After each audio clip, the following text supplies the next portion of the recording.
So the concept is that we have thought of the Martha Stewart shows and magazines, and we pick up real simple and see these things and we think, okay, and a well-organized home has to be perfect, like magazine perfect. That's never going to happen. All right. That's just not realistic. So I want you to get that misconception out of your brain right now. All right. What an organized home is, what it does.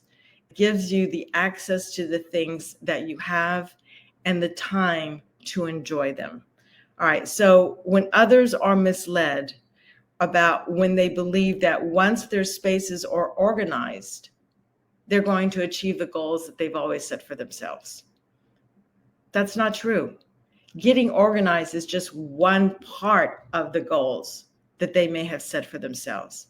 It will allow them to get to the things that are truly important. So now that they can begin to do the things they want to do. And I'll give you an example. Years ago, I had a client, I was living on Long Island at the time, and his mother had passed away recently.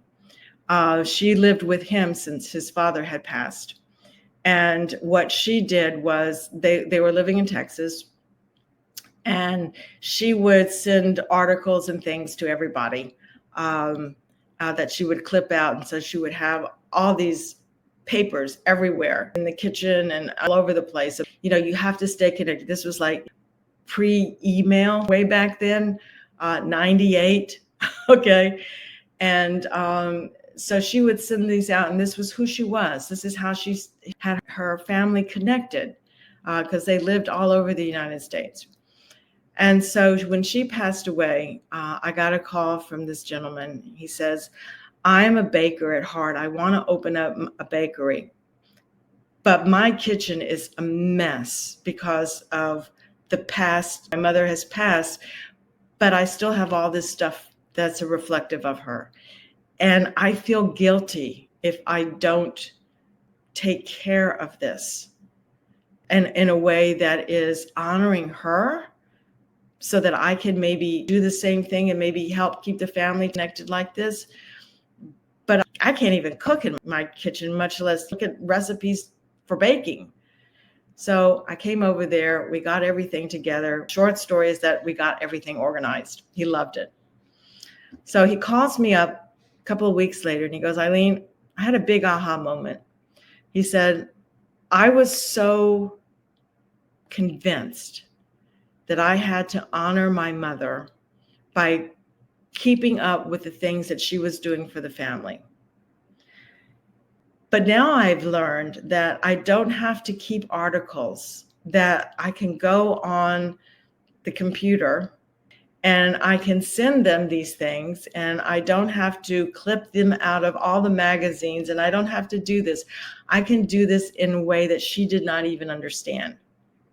And therefore, I don't have to keep all this paper around me.